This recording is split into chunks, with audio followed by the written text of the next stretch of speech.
coast zone, mountain time. I guess that would be like kind of like morning-ish. But to our international what Audiences. yeah, audience, hello and good evening and everything else. We Wherever are you are in the world. I know we are streaming live in different places. So my name is Vanessa, and we have Shens and Joanne. But the purpose of like our stream for today, if you are watching live, let us know in the comment below, hashtag live or hashtag replay. But we okay, I got like confused already. The purpose of our live stream is pretty much that we did an email list building training previously, and this is like a great segment to our, like, after you have built, you've from your Facebook group. So whoever in here owns a Facebook group, building it, nurturing it, and hopefully you are monetizing from it because you're driving impact, right? um, so one of the importance that really catches my attention is that how, after you grab their email, what's next? And that's like the welcome, nurture, email sequence. But before that, you gotta go ahead and know and understand your analytics, which Shen's is more of numbers. And see how many people are actually receiving it, and knowing that they should be expecting it, and what is the open rate. So we have Joanne, our email expert copywriter, to show us like what is the importance of like email, why you're still building email. So take it away, Joanne. Thanks. Thank you so much. Yes, so the importance of email, I really love to say, is that you own your list. So Mhm. if you're on social media marketing, that is great and awesome and wonderful.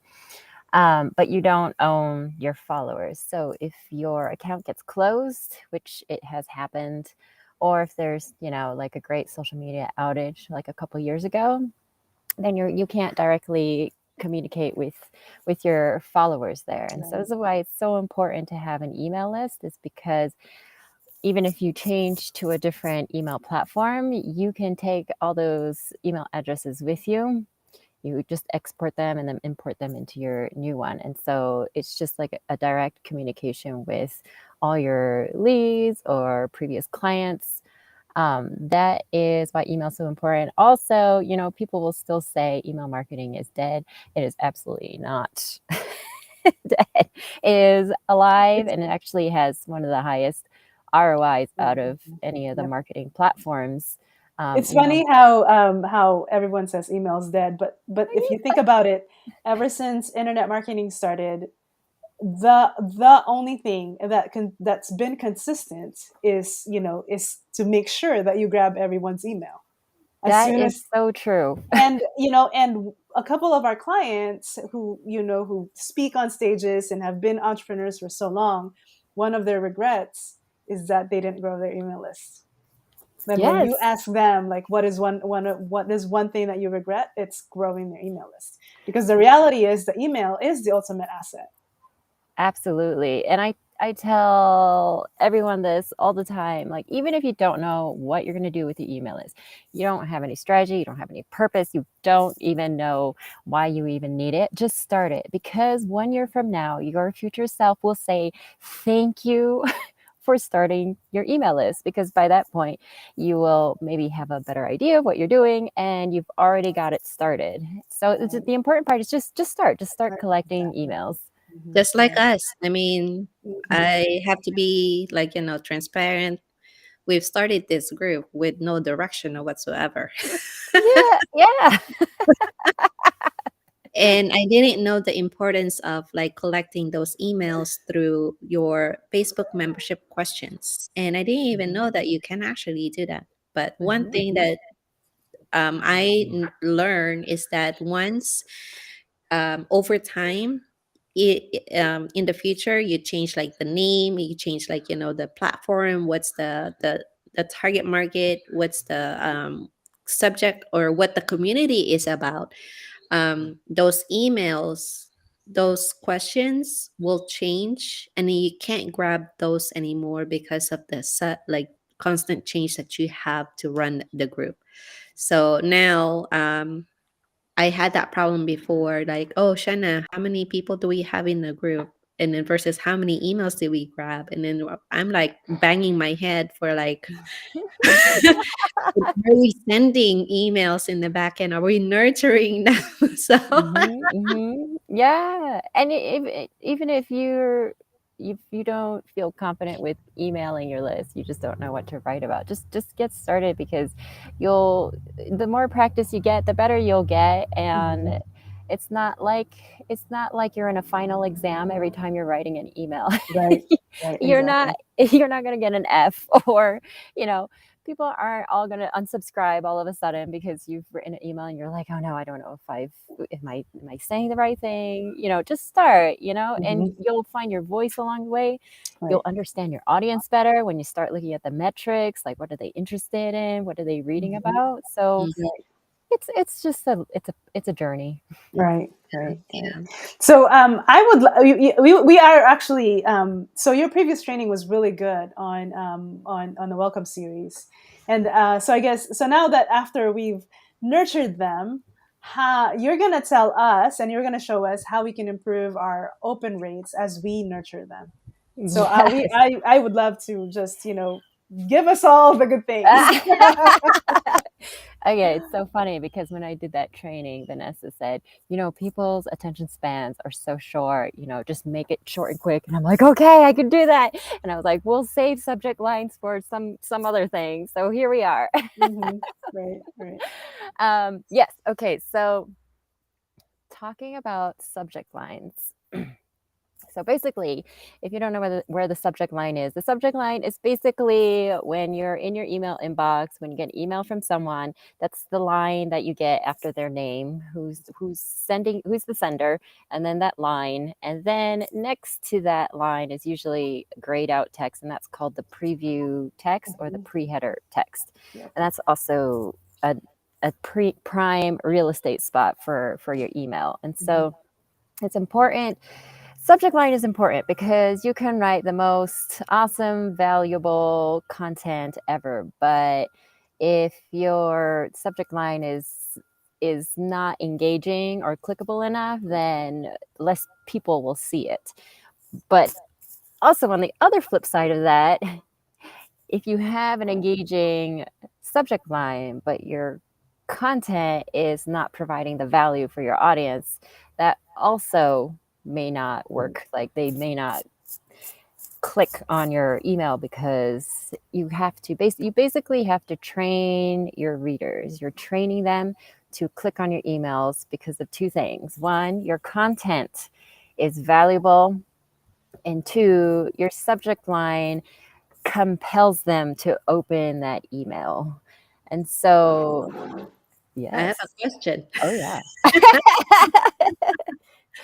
Now, I'm sorry that I'm like kind of like cutting it, but I'm learning as we go. No, this is great. Ask any questions you'd like.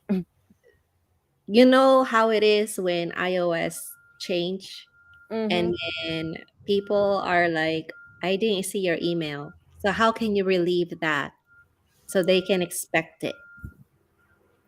So the Apple iOS update that they made back in December, basically what it caused, it was a mail privacy policy, and so it's a good thing. It's for people's privacy. And so what it did was basically it shows in your email platform that it looks like they've opened your email, but actually they haven't opened your email. And so it skews your open rates a bit.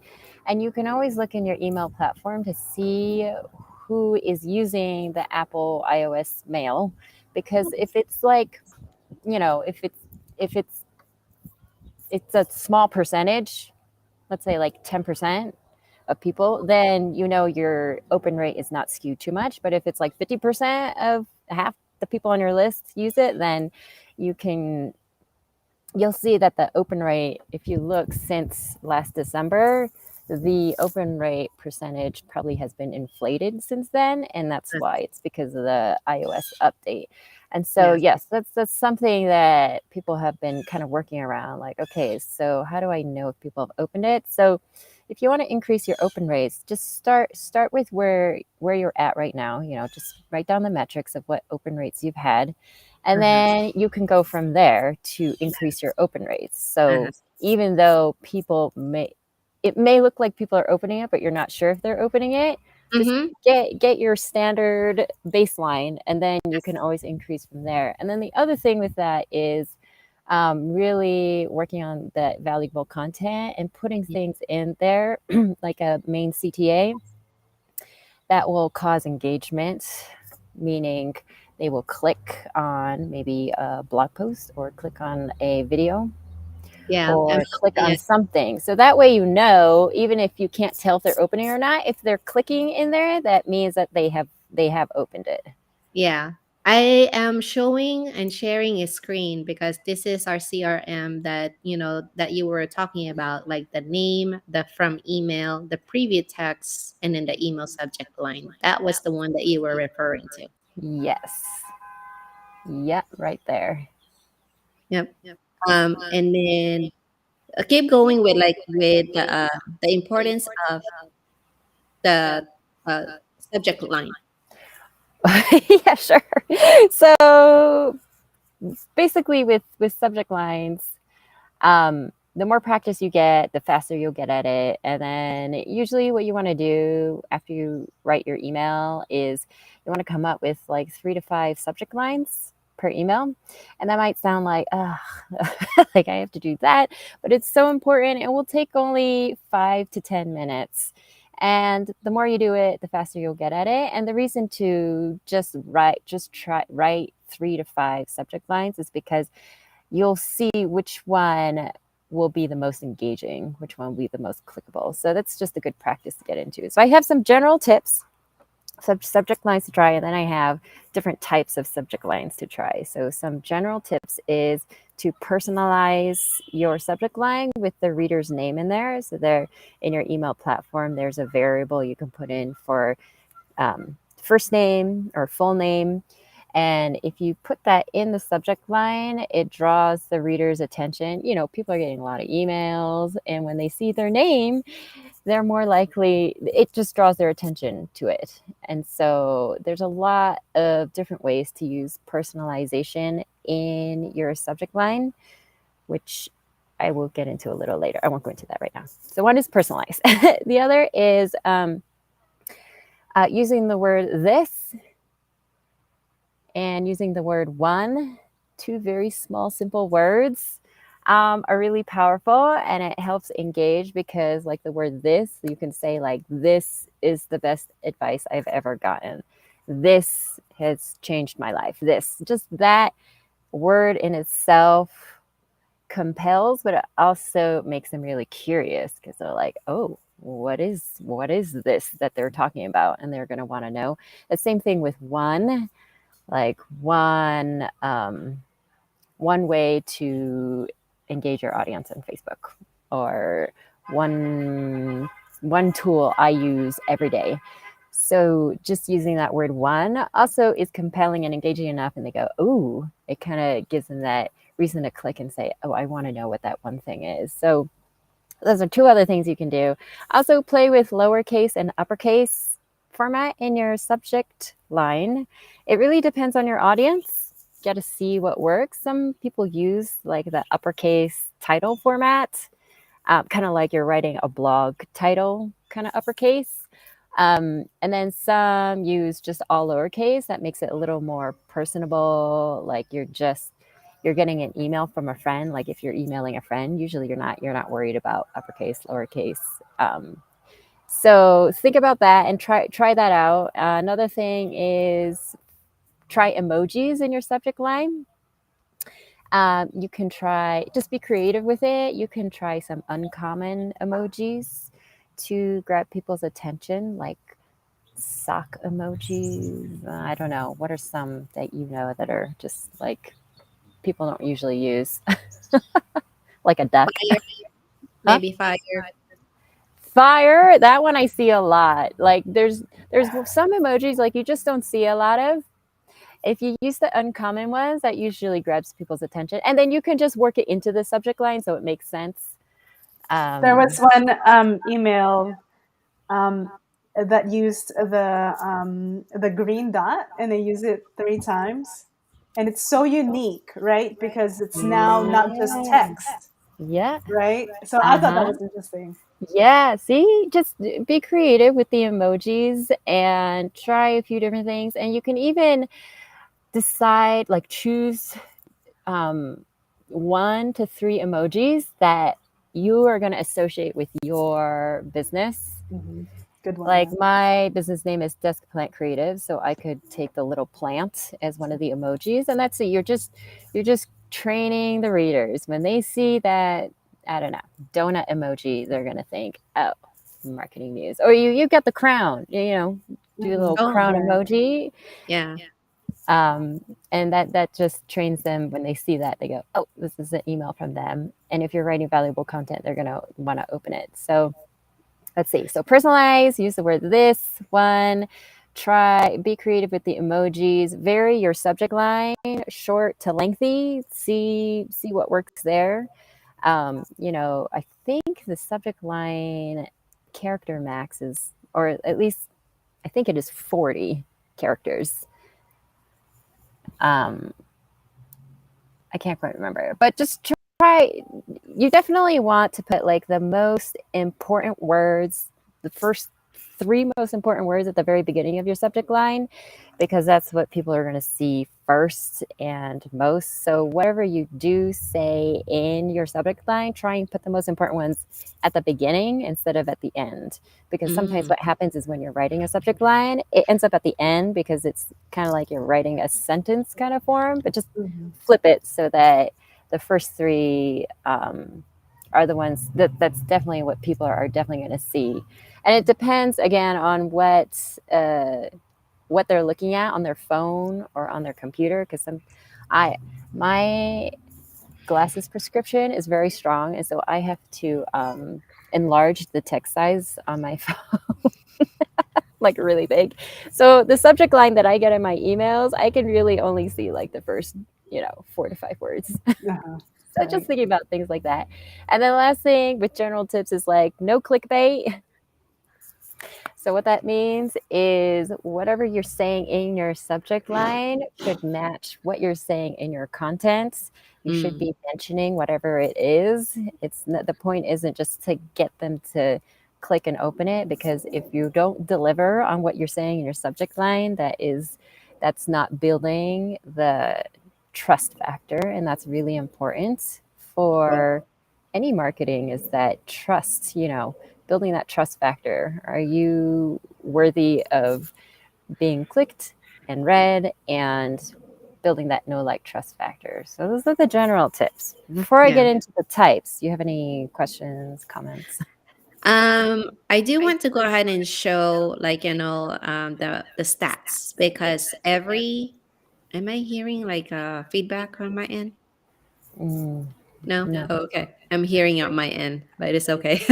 But every autoresponder do have a metric or stats in the back end. In our system, we pretty much have it like, as you can see, that's the automation. So by the time that they created the contact, the form was submitted, you can see where, the default settings. I'm sure that anybody who's using like an autoresponder will be able to go ahead and understand the backbone of your software, and then the history, how many people have gone through it, and then the status too.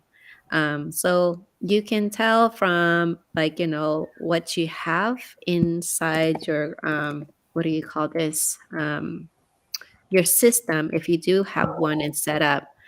But when I look into here, I can see the one that Joanne was speaking about, like the open rates and how many people actually open it. So this is the part that is important, right, Joanne? Mm-hmm. So viewing details that you can see, like, 100 delivered or whatsoever.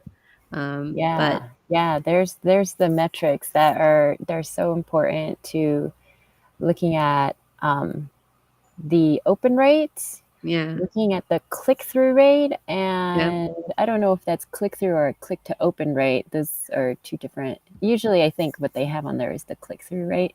Mm-hmm. And then you can see how many people have replied if you did have that CTA inside your Yeah. email. And then Mhm. what do they need to know about bounced? The bounce rate is usually you want to keep that under 1%. Uh-huh. And that usually has to do with, keeping your email list healthy, Uh-huh. which means cleaning your email list every 6 months. If um, people aren't opening or engaging, sending an email just saying something like, do you want to keep receiving these emails? Are you finding it valuable? If not, unsubscribe. And it's totally, don't take it personally. Unsubscribing is a good thing because you're attracting the people you want on your list. And if they don't Mm. want to be there, then if they unsubscribe, they're helping you. Helping you keep your Right. email list clean. And I'm Right. sorry, but my computer is about to run out of Done. batteries. I need to go plug in. Oh boy. This is what I get. I can't plug into a tree. I got to go inside. But let's just go ahead and wrap it up if needed, just in case if you get like, Kicked get out. caught up. Yeah. So what would be like, since you've covered like, subject lines and then the importance of it, right? Yeah. What would be like their next step? Because we've already gone through with like, okay, you have to understand the analytics also. And then you've covered with like, Yeah. oh yeah, to make your email list clean as well. So what would be the next step for them? The next step after subject lines, you mean? Yeah, subject lines, because we've kind of covered like, a lot of bases actually. Yeah. Yeah. Yes. Yes. So the next thing after the subject line would be the preview text or the pre-header text. Uh-huh. And what you can do, there's a bunch of strategy around that too. And again, depending on your audience, you'll have to play around and test it out. I've seen, preview text or pre-header text that says the same thing every time. Something like, "This email is good," Uh-huh. or Oh. something like, "Can I tell you something?" Or just something like Uh-huh. a little more conversational. Uh, And then there's some people who use that spot to include their PS. oh. So it's almost like a pre-S because Mm-hmm. it's coming up in the pre-header. Uh-huh. And usually because in their PS they have their CTA there, Uh-huh.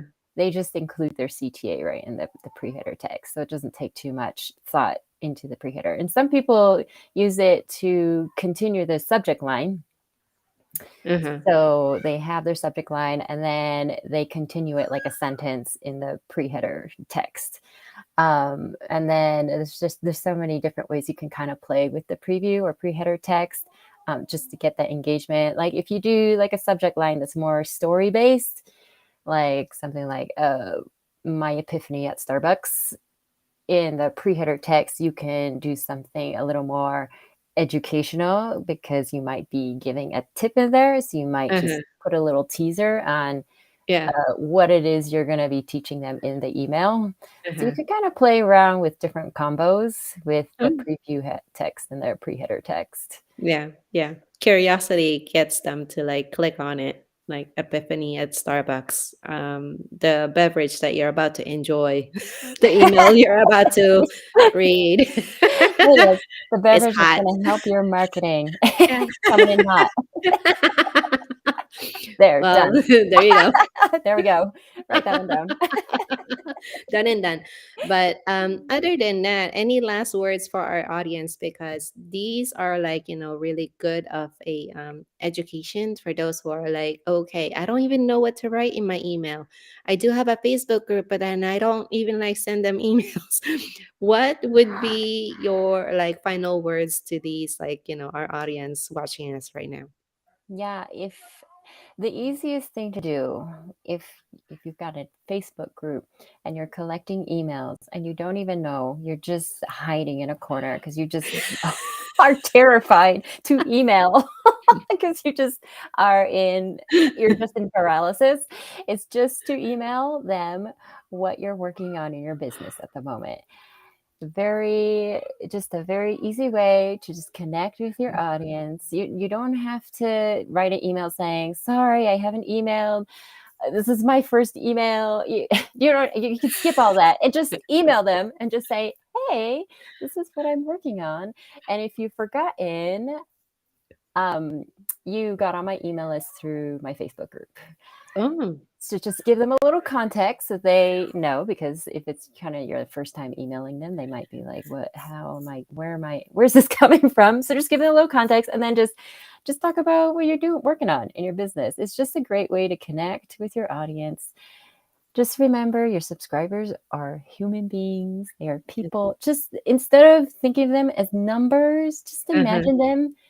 They're in a room with you, like physically, maybe in your family room. You're all sitting, I don't know, on the couch. You're just kind of hanging out. And how can you just talk to them human to human and make that connection, build that relationship, however it is, bring your personality into it. And don't worry if it just, if you send it and you're freaking out, it's okay.